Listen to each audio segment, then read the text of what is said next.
Hello, Becky here. Welcome to or welcome back to my channel. I have decided to do a bonus vlog for the Narnia series where I am going to read Once Upon a Wardrobe by Patty Callahan.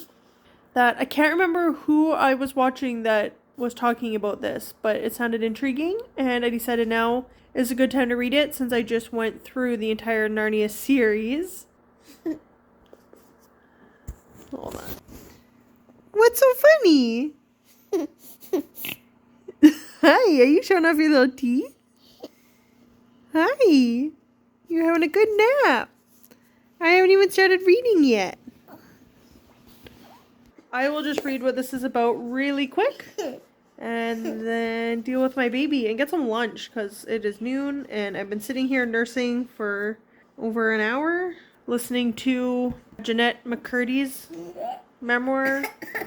I don't even know what she's from, honestly. Well, I know like she's from iCarly, but I never watched that. That was past my time, I guess. I don't know. So Meg's Devonshire is brilliant with numbers and equations on a scholarship at Oxford and dreams of solving the greatest mysteries of physics. She prefers the dependability of facts, except for one. The younger brother she loves with all her heart doesn't have long to live. When George becomes captivated by a brand new book called The Lion, the Witch, and the Wardrobe and begs her to find out where Narnia came from, there's no way she can refuse.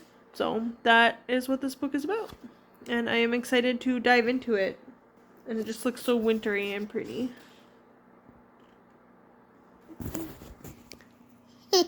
Who's so handsome? What's so funny? What's so funny? What? You ready for lunch? Are you teething? You usually get 2 teeth at a time. Oh, big yawn. Jesper, what's so funny? You're in a good mood.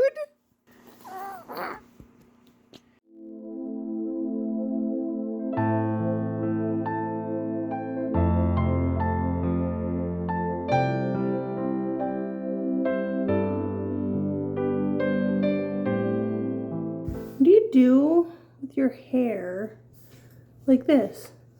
I always see these women with like nice ponytails in or like the big buns and stuff. And their hair is nice and slicked back. Is this like a curly hair problem? Is this a new mom? Just had a baby just under a year ago. Because my baby's birthday is in 13 days. I wasn't planning on like leaving the house looking like this necessarily. I had a few things to do while running out.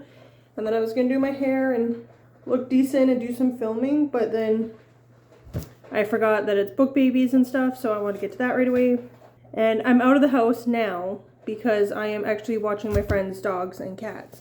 So I had to come and let the dogs out and stuff. So that's why I'm here. But I just wanted to do a quick update. I'm a little bit more than halfway through the Once Upon a Wardrobe. It's going fine. It's not quite as like magical as Narnia, going into the world of Narnia.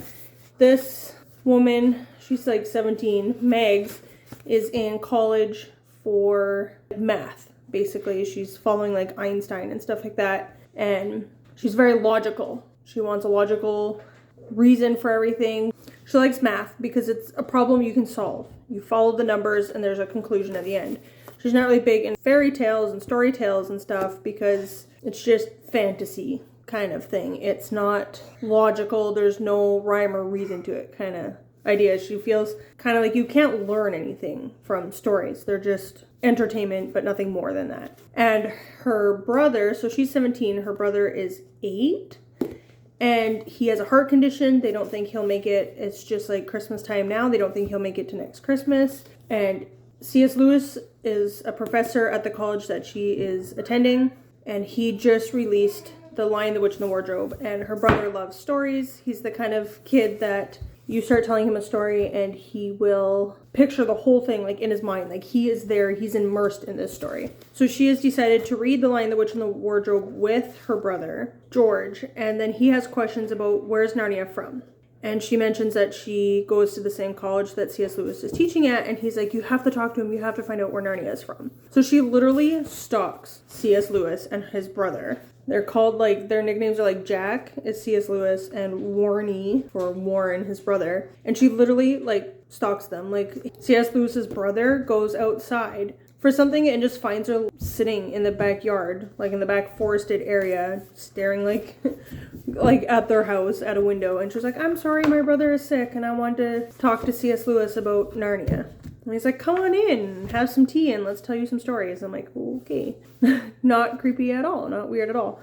So Megs is going into C.S. Lewis's house and he's like, let me tell you a story. And then she goes back home to her brother and has written down like everything that C.S. Lewis has said as best as she can remember. C.S. Lewis won't allow her to write anything while she's at the house. She has to go home and remember it. Kind of allows her to put her, not her own spin on it, but just to retell it the way that she remembers it. And not word for word what Clive Staple has said, Jack. And she goes home to her brother and tells her brother these stories. And you get a little bit of George's perspective, the brother. And he is like, she is getting better at telling these stories and putting more, not just like facts about it, but telling it like a story. My sister's getting better at that. So their cat, which is my cat's brother, is just like climbed into a bucket of like homeschooling stuff.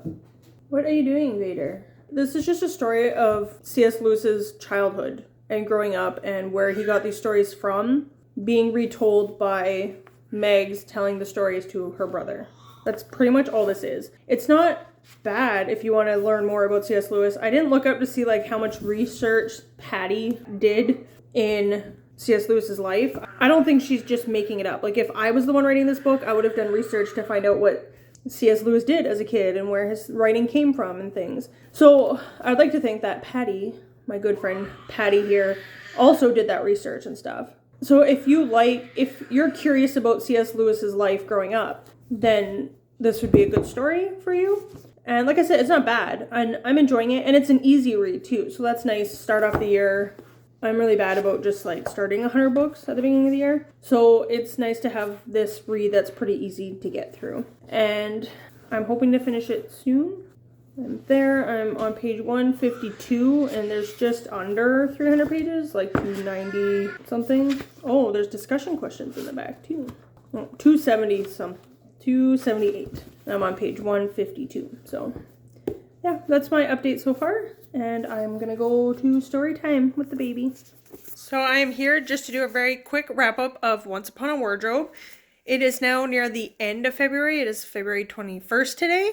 And I've pretty much forgotten everything about this book. So that goes to tell you how memorable it is. I was saying earlier that it's a really easy read and kind of a cozy read to read at Christmas time, during the winter kind of thing. It happens leading up to Christmas. So if you're just looking for an easy, cozy read, and if you're interested in C.S. Lewis's life, that's what this book is about. I don't know what I thought going into this book, what it would be about, but it's just about C.S. Lewis and his life growing up set in a fictional setting. And his grandson says a little blurb at the end about his thoughts on the book and Patty Callahan and stuff. So that was interesting. She also wrote Becoming Mrs. Lewis, which is the story of the wife of C.S. Lewis that he met right after this book. So he married somebody and she had kids and stuff like that already. So he was later in life when he got married to her. So I am thinking about listening to that one as an audiobook, but I think it's like 12 or 15 hours. It's quite long. But I might listen to that one as an audiobook just because I am interested in C.S. Lewis, but not enough to read another book about it. So I would say like a 2.5, 3. Very easy read, quick read to get through. If you're struggling to read right now and you're just not getting into anything, I don't know if this is the best book for that, but if you need a light read, this would be easy, but you really have to be interested in C.S. Lewis's life. So thank you for watching. Let me know what your favorite Narnia book is or movie. I think Voyage of the Dawn Treader and The Lion, the Witch, and the Wardrobe are my favorites. And have you ever read Patty Callahan before? And I will see you next time. Thanks for watching. Bye! The Lion, the Witch, and the Wardrobe by C.S. Lewis. Once there were 4 children. Their names were Peter, Susan, Edmund, and Lucy. One day, playing hide and seek, Lucy finds a wardrobe and goes in. Hey. Hey. Hey.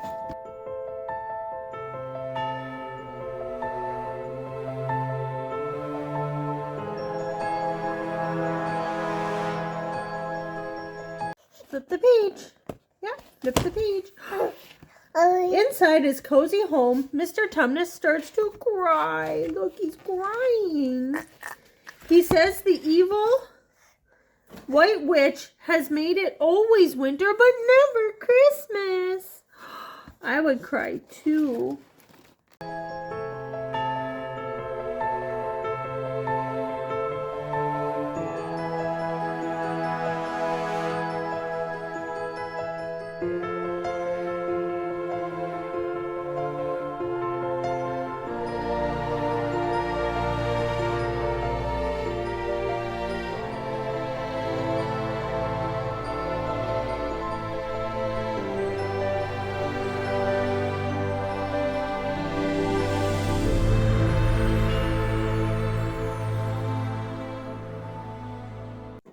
On the way to Aslan, Peter, Susan, and Lucy meet Father Christmas.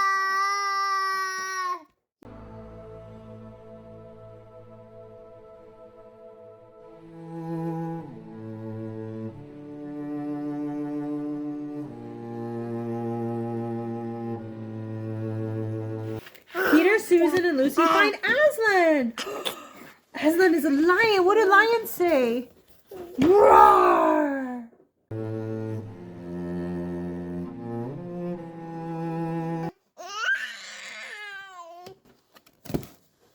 The end.